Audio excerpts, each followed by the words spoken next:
The underground parking garage of the Meridian Towers smelled of concrete and exhaust fumes, its fluorescent lights casting harsh shadows across rows of luxury vehicles. Maria Santos pushed her cleaning cart between a silver Porsche and a black Mercedes, her navy blue janitor's uniform still damp from mopping the lobby floors of the exclusive high-rise. At 52 years old, her hands were calloused and worn, but her posture remained straight, disciplined, a subtle remnant of another life she rarely spoke about anymore. She had just finished her shift, cleaning the penthouses of some of the wealthiest people in downtown Seattle, and all she wanted was to get home to her small apartment and rest her aching feet. The parking garage was nearly empty at 11:30 at night, most residents already tucked away in their luxury condos 20 stories above. Maria reached into her pocket for her car keys, her fingers brushing against the small military challenge coin she still carried, a habit from her days in uniform. That's when she heard the angry voices echoing off the concrete walls, sharp and aggressive, cutting through the quiet of the underground space. A man's voice, loud and slurred, was shouting at someone near the elevator bay, his words tumbling together in a way that suggested expensive whiskey and unchecked rage. Maria's instincts, honed from years of training, immediately kicked in as she assessed the situation from a distance.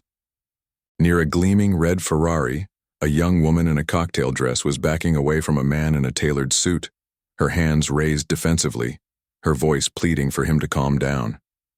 The man was Derek Rothschild, 45 years old, heir to a real estate fortune, and a resident of the building's most expensive penthouse on the 42nd floor. His face was flushed red with alcohol and anger, his tie loosened, his movements unsteady but aggressive as he cornered the young woman against a concrete pillar.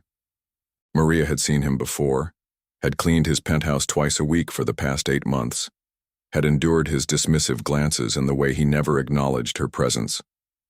She knew his type well, men who believed their money made them untouchable, who saw people like her as invisible, as less than human. The young woman was crying now, her mascara running down her cheeks as Derek grabbed her wrist, yanking her toward him with a force that made Maria's jaw tighten. "You don't walk away from me," Derek snarled, his words echoing through the garage, his grip tightening on the woman's arm until she cried out in pain. Maria didn't hesitate, her body moving before her mind could second-guess the decision, her years of combat training overriding the exhaustion in her bones. "Let her go," Maria said firmly, her voice calm, but carrying an authority that seemed to cut through the tension like a blade. Derek's head snapped toward her, his eyes narrowing as he recognized the janitor who cleaned his floors, the invisible woman who emptied his trash and scrubbed his toilets. "Mind your own business, cleaning lady," he spat, his lip curling in disgust, still gripping the young woman's wrist as she whimpered. Maria took 3 measured steps forward, her stance balanced, her hands loose at her sides, every muscle in her body coiled and ready. "I said let her go, this is your last warning," Maria repeated, her tone dropping lower, colder, the voice of someone who had given orders in far more dangerous situations. Derek laughed, a harsh, mocking sound that bounced off the concrete walls, and he shoved the young woman aside, sending her stumbling toward the elevator. "You're going to warn me?" he said, advancing on Maria with the swagger of a man who had never faced real consequences, his hands balling into fists. "Do you know who I am? Do you have any idea how much money I have? I could buy and sell you 100 times over." The young woman ran for the elevator, her heels clicking frantically against the concrete as she escaped, leaving Maria alone with the enraged millionaire. Derek moved faster than Maria expected for someone so drunk, closing the distance between them in 2 long strides, his hand reaching out to grab her shoulder. But Maria was ready, her body shifting slightly, her weight transferring in a movement so subtle it was almost invisible, and suddenly Derek's hand met nothing but air. "You think you can disrespect me?" Derek roared, his face now inches from Maria's, his breath reeking of bourbon and entitlement. That's when he made his fatal mistake, his hand shooting out and closing around Maria's throat, his fingers digging into her windpipe as he slammed her back against a concrete pillar. For a split second, Maria let him think he had the upper hand, let him believe his strength and money gave him power over her life. Then she moved, her right hand coming up in a precise strike that hit the pressure point in Derek's wrist, forcing his fingers to release involuntarily. Before he could register what happened, Maria had twisted his arm behind his back, applying just enough pressure to the joint to make him gasp in pain. "I'm going to give you one chance to walk away," Maria said quietly, her lips close to his ear, her voice deadly calm. Derek struggled against her grip, his face pressed against the cold concrete of the pillar, disbelief and rage warring in his alcohol-fogged brain. "You can't do this to me. I'll have you arrested. I'll have you deported. I'll destroy your pathetic little life," he gasped, his words coming out in short bursts.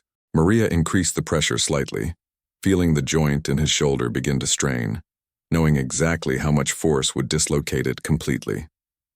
"My name is Master Sergeant Maria Santos, retired. I served 3 tours in Iraq and 2 in Afghanistan with the 75th Ranger Regiment. I've disarmed insurgents, survived ambushes, and protected people who actually deserved protecting, so trust me when I say you don't want to test me tonight."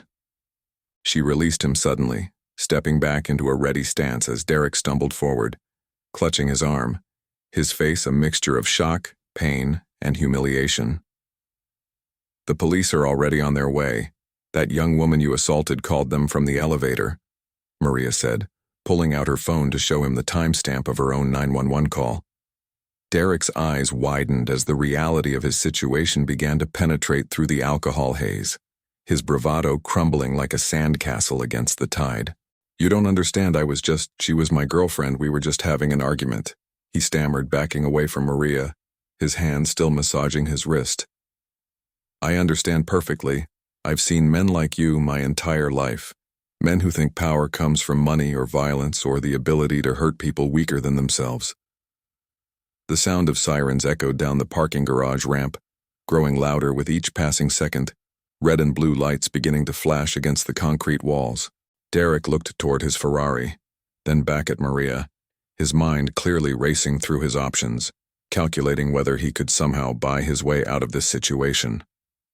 "I have lawyers, expensive ones. They'll make sure nothing sticks. This will all disappear by tomorrow morning," he said, trying to reclaim some of his earlier arrogance. Maria smiled slightly, a cold expression that didn't reach her eyes, and pulled out her phone again, showing him the video she had been recording since the moment she first spoke. "You grabbed my throat, that's assault, and I have clear video evidence along with the testimony of your girlfriend and the security cameras covering every angle of this garage." 2 police officers emerged from the stairwell, their hands on their weapons, their eyes quickly assessing the scene before them. "Officers, I'm the one who called. This man assaulted a young woman and then attacked me when I intervened," Maria said, her voice steady and clear. Derek's face went pale as one of the officers approached him, asking him to put his hands behind his back, reading him his rights in a monotone voice. "Do you know who I am? I'm Derek Rothschild. I own half this building. You're making a huge mistake," he protested, his voice rising in pitch. The officer looked unimpressed, clicking the handcuffs into place with practiced efficiency, while his partner took Maria's statement and examined the scratches on her neck. "Ma'am, do you need medical attention? Those marks look like they might bruise," the second officer asked, his tone respectful, noting the military bearing in Maria's posture. "I'm fine, officer. I've had worse, but I want to press charges for assault," Maria replied, touching her throat gingerly where Derek's fingers had dug into her skin.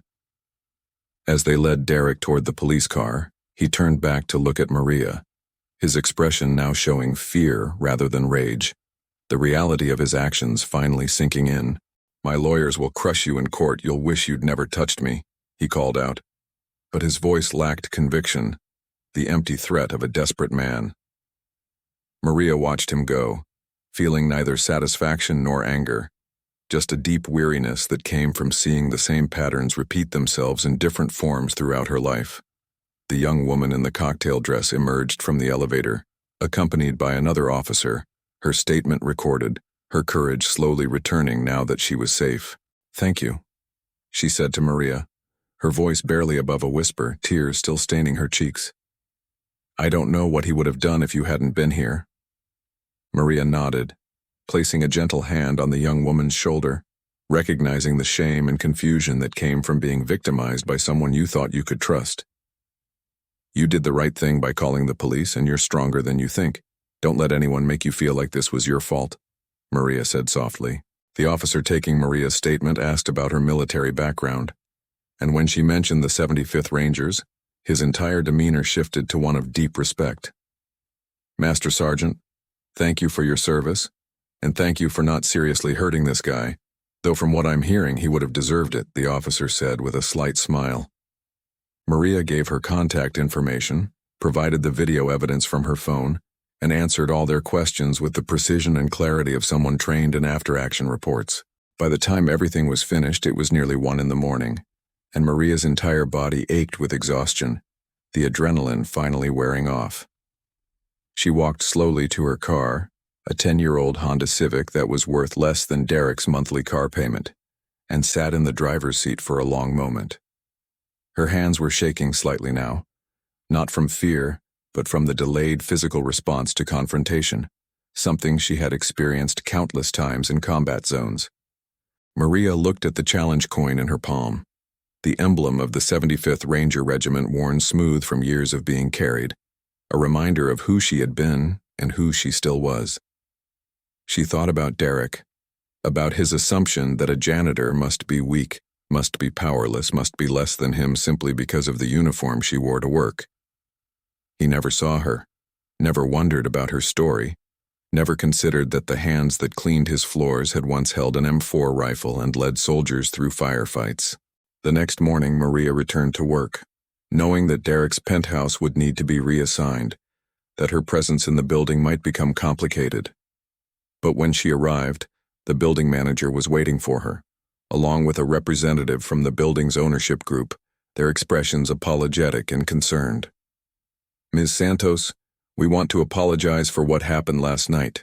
Mr. Rothschild's lease is being terminated immediately, and we're reviewing our security protocols, the manager said. They offered her a promotion, a position as head of security, recognizing that her military background and quick thinking had prevented a potentially tragic situation. Maria considered the offer carefully, thinking about the years she had spent trying to leave her military life behind, to find peace in the simple routine of cleaning and maintenance. But she realized that protecting people, standing up for those who couldn't stand up for themselves, that wasn't something she could ever truly walk away from. She accepted the position, and within weeks she had transformed the building's security, training staff in de-escalation techniques, installing better cameras, creating protocols for responding to domestic disputes. Derek Rothschild, meanwhile, found that his money couldn't make the charges disappear, the video evidence too clear, the witnesses too credible, his actions too documented to simply buy off. He was convicted of assault, sentenced to community service and mandatory anger management classes. His reputation in Seattle's elite social circles permanently tarnished. The young woman he had attacked found the courage to leave him permanently, and later sent Maria a thank you card, saying that seeing someone stand up to him had given her the strength to stand up for herself. Maria kept the card on her desk in her new office, a reminder that courage comes in many forms, that strength isn't measured by bank accounts or physical dominance. She thought about all the invisible people in the world, the janitors and cleaners and service workers who moved through wealthy spaces like ghosts, unseen and underestimated. She thought about how many of them carried stories of courage, of sacrifice, of lives lived with dignity, despite being dismissed by those who considered themselves superior. And she understood perhaps more clearly than ever that true power doesn't come from money or status or the ability to intimidate others.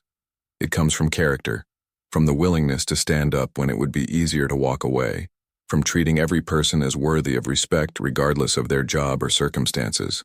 Maria Santos had traded her military uniform for a janitor's clothes, and now wore the uniform of a security director.